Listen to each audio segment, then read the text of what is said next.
Can you become healthier by eating oats every day? That all depends on whether or not you dump a pile of sugar on them. From lowering cholesterol and fighting inflammation to improving all that bacteria in your gut, these are the benefits of eating oats. You usually think about staying regular when you think about the benefits of fiber, but not all fiber is the same. Insoluble fiber doesn't break down as it travels through your digestive system, according to Medical News Today. This type of fiber bulks up stool and helps fight constipation. Soluble fiber, on the other hand, turns into a gel-like substance as it moves through your intestines, slowing the digestion and absorption of certain nutrients. This can have numerous health benefits, including lowering cholesterol. Soluble fiber binds to LDL, or bad cholesterol molecules in the intestines, which prevents them from entering your bloodstream, according to Verywell Health. About half the fiber in oats is soluble. In particular, oats contain a type of soluble fiber called beta-glucan, which has gained attention from health professionals for its cholesterol-lowering abilities. In 2014, researchers examined previously published studies to determine the effect of oat beta-glucan on cholesterol levels. They found that when individuals consumed at least 3 grams of oat beta-glucan a day, LDL cholesterol decreased by an average of 4.5 milligrams per deciliter, while total cholesterol was reduced by an average of 5.4 milligrams per deciliter. The soluble beta-glucan fiber in oats may also prevent post-meal blood sugar spikes and improve your body's sensitivity to insulin. According to Healthline, the glycemic index, or GI, measures how much a food raises blood sugar. Pure glucose is used as a reference point with a value of 100. Anything 55 and below is considered a low glycemic food and won't cause a substantial or quick rise in blood sugar. Foods with a GI of 56 to 69 are medium glycemic, and those above 70 are high glycemic. Rolled oats score a 55. A 2014 paper published in the British Journal of Nutrition found that the beta-glucan in oats may also improve how well the body uses insulin. Researchers found that the individuals who consumed oats had a fasting insulin level significantly lower than the control group. Fasting glucose levels and hemoglobin A1C, which is a long-term marker for blood sugar issues, also improved, though not significantly. According to SpringerLink, fasting insulin levels are used to gauge insulin sensitivity. High fasting insulin values are found in those developing type 2 diabetes, where the pancreas produces larger than normal amounts of insulin to compensate for the body's inability to use insulin efficiently. Although their soluble beta-glucan fiber gets a lot of attention, oats also provide another important but undigestible nutrient: resistant starch. According to Clean Eating magazine, resistant starch is a type of fermentable fiber, and it has properties of both insoluble and soluble fiber. It passes undigested from the small intestine to the large intestine, but once there, it becomes food for the beneficial bacteria that live in your colon. The bacteria produce butyric acid as they metabolize the resistant starch. The cells lining your colon use this butyric acid as their main energy source. In addition to oats, resistant starch is present in foods like potatoes, lentils, and unripe bananas. A 3.5-ounce serving of oats contains approximately 3.6 grams of resistant starch, according to Healthline. Interestingly, cooking and then cooling foods increases their resistant starch content. So you may want to consider making a big batch of oatmeal at the beginning of the week, storing leftovers in the fridge, and reheating your breakfast each morning. If you're looking for a protein-packed breakfast before hitting the gym, oatmeal's got you covered. A 3.5-ounce serving of oats contains 16.9 grams of protein, and according to a paper published in Critical Reviews in Food Science and Nutrition, oats are distinct among cereals due to their considerably higher protein concentration. At the same time, oats possess a protein quality of high nutritional value and a special protein composition. We all know protein is essential for building and maintaining muscle, but it serves many other important functions as well. In an interview with Harvard Medical School, registered dietitian Nancy Rodriguez explained that protein is vital for making hair, blood, connective tissue, antibodies, and enzymes.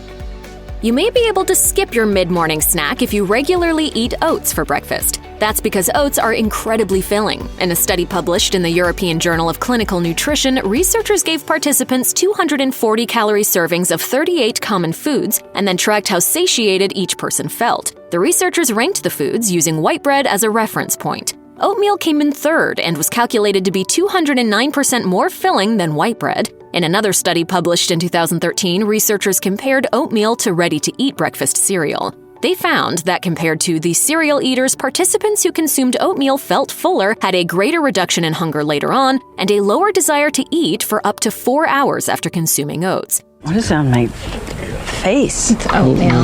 Why is there oatmeal on my face? Because you took a header into your breakfast. But what gives oatmeal its staying power? According to the Cooper Institute, how full you feel after eating something depends on the macronutrient content of that meal. While food that takes up a lot of space in your stomach may trigger signals to stop eating, protein and fiber play the biggest roles in controlling when you'll be hungry again. Oatmeal is packed with both.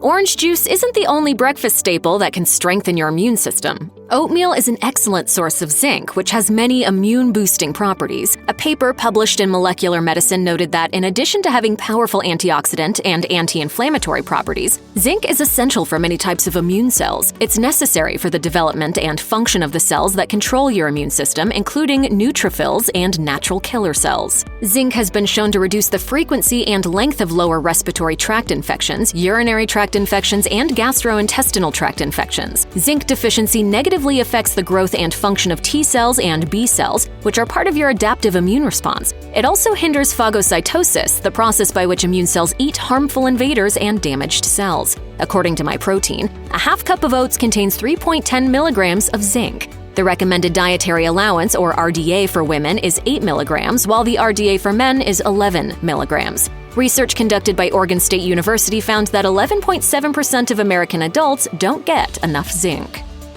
Oatmeal has a lot more to offer in terms of micronutrients than just iron and zinc. According to Healthline, oats are high in many vitamins and minerals, and these include thiamine, manganese, magnesium, and folate. Thiamine helps the body extract energy from food and therefore plays a critical role in the growth and function of cells. Folate is required for a number of important processes, including the synthesis of DNA and RNA and cell division. It's especially critical during times of rapid cell division and growth, such as pregnancy, early childhood, and adolescence. Folate deficiency during pregnancy can lead to neural tube defects in the baby, such as spina bifida. Manganese is a trace mineral needed for a number of enzymes that assist with metabolizing proteins, carbohydrates, and dietary cholesterol. It also plays roles in the immune and reproductive systems, bone formation, and blood clotting. Magnesium is involved in more than 300 bodily processes, including blood pressure regulation, blood sugar control, and muscle and nerve function.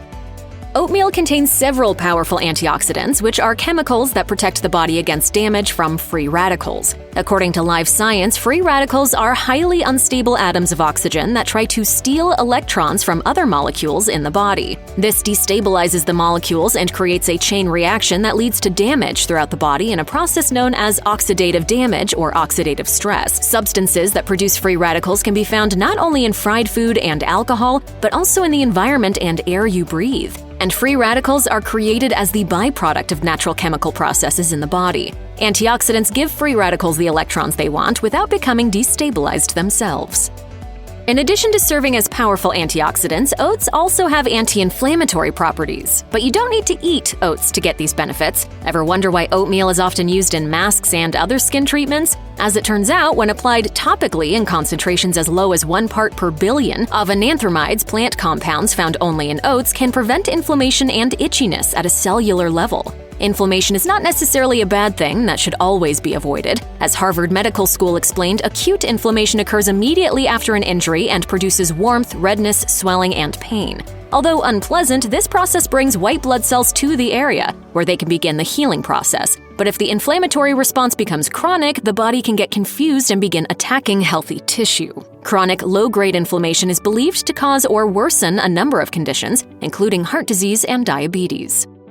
Despite their many health benefits, oats do have a few downsides. One of these is their high phytate content. According to Healthline, phytate, or phytic acid, is a substance found in the seeds of plants that provides a stored source of phosphorus, which the seed will need when it begins to grow. When eaten by humans, however, phytate can impair the absorption of minerals such as iron, zinc, and calcium, and may lead to mineral deficiencies. A study published in the Journal of Food Science and Technology found that oats contain between 0.42 and 1.16 grams of phytate per 100 grams of dry oats. Fortunately, there are a few simple things you can do to reduce the phytate content of your morning bowl of oats. As Healthline explained, soaking phytate-rich foods removes a significant amount of the anti-nutrient, so consider soaking your oats overnight before cooking them. Sprouting, which allows the seed to germinate, also reduces phytate content. Plain oats contain no simple sugars, but if you prefer the flavored kind or tend to pile on sugary mix-ins, your breakfast may not be as healthy as you think. Original unflavored Quaker instant oatmeal, for instance, contains 0 grams of sugar.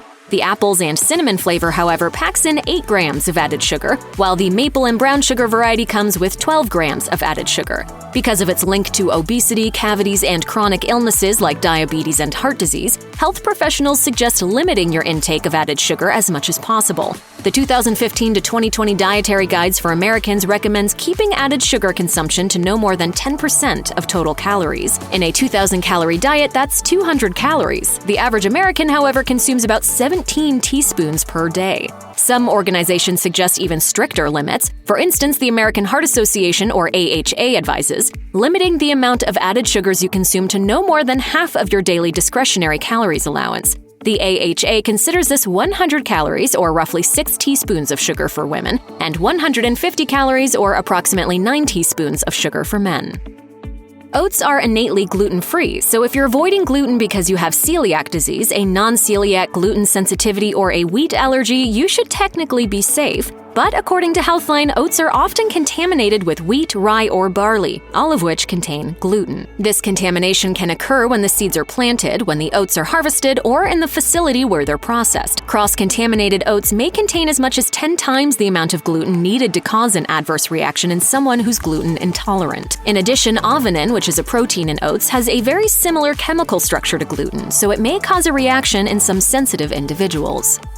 What do you like to mix into your oatmeal? Nuts, raisins, fruit? How about the chemical herbicide glyphosate? According to an article in Health, glyphosate is the most widely used herbicide in the world and is used in hundreds of weed-killing products. In theory, foods like oats that are contaminated with glyphosate residue don't contain enough of the chemical to be harmful to humans, but not everyone agrees on what exactly a safe level is. The Environmental Protection Agency, or EPA, has set a daily tolerable limit of 30 parts per million. The Environmental Working Group, or EWG, however, has set a limit that's more than 60 times lower than the EPA's. The EWG cautioned that legal is not the same as safe, and so they opted for the stricter guideline to account for the fact that children may be more sensitive to the effects of glyphosate. In 2018, the EWG tested 45 regular non-organic oat products and 16 organic oat products. They found that 43 of the regular products and 5 of the organic products had detectable levels of glyphosate. Of those, 31 of the regular products contained levels higher than the EWG's limit of 160 parts per billion. And that's not something you can simply duck from.